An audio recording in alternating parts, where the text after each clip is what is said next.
سلطان ترغل۔ موسم خزاں کی ایک رات کسی پہرے دار کے قریب سے گزرا جو برف باری اور بارش کے باعث سردی سے ایسے کپکپا رہا تھا جیسے طلوع کے وقت سہل ستاروں کپکپاتا ہے۔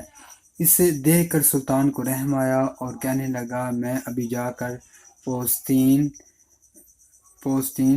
تیرے پاس بھیج دیتا ہوں، تو اسے پہن لینا۔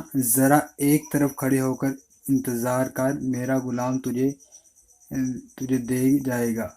وہ بھی باتیں کر رہے تھے کہ اچانک ٹھنڈی ہوا چلنے لگی تو بادشاہ بھاگ کر محل میں گھس گیا۔ اس کا ایک خوبصورت غلام تھا جس سے اسے بڑی محبت تھی۔ وہ اس سے دل لگی کرنے لگا اور اس کے نظارے میں ایسے مہو ہو چکا تھا کہ بیچارے پہرے دار کو بھول ہی گیا۔ بدنصیب پہرے دار نے پوستین کی بات سنی پر پوستین پہنی نصیب نہ ہوئی۔ قدرت کی ستم ظریفی دیکھو کہ پہلے سردی کی تکلیف کیا کم تھی جو اسے اب انتظار کی زحمت کھینچنی پڑی۔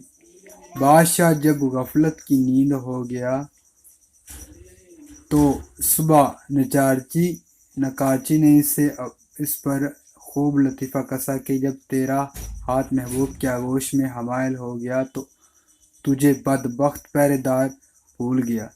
تیری راتیں جب عیش و عشرت میں گزرتی ہیں، تجھے کیا معلوم ہماری رات کس قدر لمبی اور خوفناک ہو جاتی ہے۔ بڑوں کو چاہیے کہ اپنے چھوٹوں کے دکھ درد میں شریک رہیں اور عیش پرستی میں پڑھ کر ان کو بھول نہ جائیں۔